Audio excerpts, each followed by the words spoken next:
যদি আমি বলি আমার রাসূল কেমন ছিলেন, তিনি ছিলেন মধ্যম আকৃতির, তিনি না লম্বা না খাটো। তিনি কখনো বা যখন হাজারো মানুষের সামনে দাঁড়াতেন, বিদায় হজের সময়ে 1,40,000 সাহাবা যখন ময়দানে, তিনি যখন আস্তে করে উঠে দাঁড়ালেন, ওনার চাইতে অনেক লম্বা লম্বা মানুষ থাকার পরেও অবাক বিস্ময়ে সবাই তাকিয়ে দেখলো সবার উপর দিয়ে যে মানুষটির মাথা মোবারক দেখা যায়, তিনি নবী মুহাম্মদুর রাসূলুল্লাহ সাল্লাল্লাহু আলাইহি ওয়াসাল্লাম। তিনি মধ্যম আকৃতির হওয়ার পরে সবার উপরে তার শির, সবার উপরে তার মাথা। সবাই অবাক বিস্ময়ে তাকিয়ে দেখলেন তার চুলগুলো হালকা হালকা কোঁকড়ানো। তিনি কখনো বা যখন চুলের ভিতরে তৈল দিয়ে আছড়াতেন, অবাক বিস্ময়ে মানুষ তাকিয়ে দেখতেন, মনে হতো চুলের মাঝে যেন মৃদুমন্দ ঢেউ দেখা যায়। তার কপালটা ছিল চওড়া শুভ্র, তার চোখের ভ্রুগুলো ছিল ধনুকের মতো বাঁকা, তার চোখগুলো ছিল টানা টানা ভাসা ভাসা, তার চোখের পাতাগুলো ছিল গোলাপের পাপড়ির মতো। তিনি কখনো বা যখন চোখের পলক ফেলতেন, অবাক বিস্ময়ে মানুষ তাকিয়ে দেখতেন, মনে হতো মৃদুমন্দ বাতাসে গোলাপ পাপড়ি দোল খাচ্ছে। তার চোখের সাদা অংশ ছিল রক্তিমাভ সাদা, কালো অংশ ছিল তার কৃষ্ণ কালো।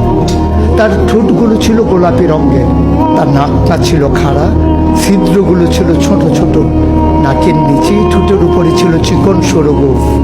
তিনি কখনো বা যখন মুচকি হাসতেন, তার গোলাপি রঙের ঠোঁট দুটো যখন একটু ফাঁক হয়ে যেত আর দাঁতগুলো যখন বের হয়ে যেত, মানুষ অবাক বিস্ময়ে খুঁজত কোথাও যেন বিজলি চমকিয়েছে।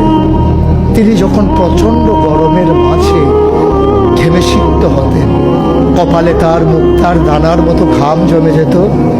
তিনি যখন দৌড়ে দৌড়ে তার বিবিদের ঘরে যেতেন, আমাদের মায়েদের ঘরে, আল্লাহ রাসূল সাল্লাল্লাহু আলাইহি সাল্লাম ঘরে ঢোকার পরে মায়েরা দেখতেন কপালের মাঝে মুক্তার দানার মতো বিন্দু বিন্দু ঘাম জমে আছে।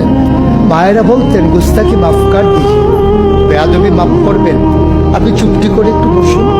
নবীকে বসিয়ে ওরা ছোট্ট শিশু খুঁজে বের করতেন, অতি যত্নে পরম আদরে তার কপালের ঘামগুলো তারা শিশির ভিতরে ভরে মুখ বন্ধ করে রেখে দিতেন।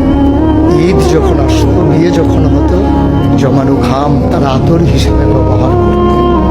এ নবী তো সে নবী, হেঁটে গেছেন 1 মাস আগে রাত পথ ধরে, যাওয়ার পরে তিনি তো চলেই গেছেন।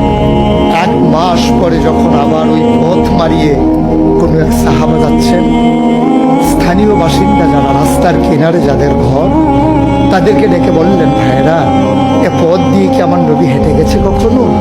বলেছে, সে তো 1 মাস আগের কথা, তুমি বুঝলে কেমনে? মুচকি হেসে সাহাবা জবাব দিলেন, হেঁটে গেছেন 1 মাস আগে, কিন্তু আজও সেই পথে নবীর গায়ের জান্নাতি গন্ধ পাওয়া যায়।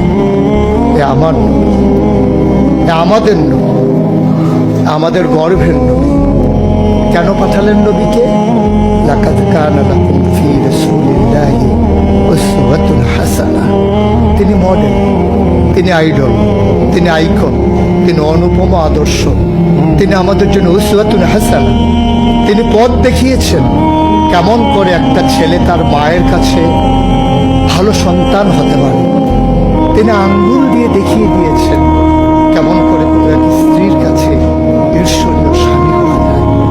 তিনি আচরণ করেছেন মা আয়েশার সাথে এমন যে আচরণ আজও যদি কোনো মেয়েরা করে, তাহলে তার স্বামীর স্বামী হবে তার কাছে সেরা স্বামী। শুধু সেই স্বামী তার স্ত্রীর সাথে সেই ব্যবহার করে।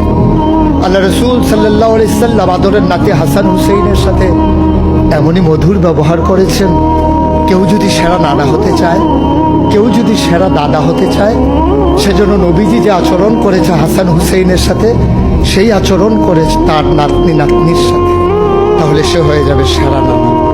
কেউ যদি আদর্শ শিক্ষক হতে চান, কেউ যদি হতে চান উত্তম আদর্শের অনুসারী, তাইলে আল্লাহ রাসূল সাল্লাল্লাহু আলাইহি সাল্লামকে আল্লাহ নিজেই জানিয়ে দিলেন যে আমি তো আপনাকে দান করেছি, ইন্নাকা লাআলা খুলুকিন আযীম, আপনি হচ্ছেন উত্তম থেকে উত্তমতর চরিত্রের অধিকারী। চরিত্র হচ্ছে 3 রকম, খুলুকুল হাসান, খুলুকুল করিম, খুলুকুল আযীম। খুলুকুল হাসান মানে হচ্ছে আপনাকে একজন গালি দিয়েছে, আপনি হুবহু সেই গালিটা দিয়েছেন। আপনাকে বলেছে তুমি বদ, আপনি বলেছেন আমি না তুমি বদ। আপনাকে বলেছে তুমি সাংঘাতিক খারাপ, আপনি চুপ মেরে হেঁটে চলে গেছেন মাথা নিচু করে, আপনি হচ্ছেন খুলুকুল কারীম। আর আপনাকে বলা হলো তুমি খুব খারাপ মানুষ, আপনি চুপ করে তো চলে গেলেনই, মসজিদে গিয়ে আপনি হাত উঠিয়ে দোয়া করছেন মাওলা। সে হয়তো বুঝেনি, সে যদি বুঝতো আমাকে হয়তো বলতো না, তার জন্য উল্টা আপনি দোয়া করে দেবেন। এটাকে বলে খুলুকুল আযীম, যেটা ইন্নাকা লাআলা খুলুকিন আযীম।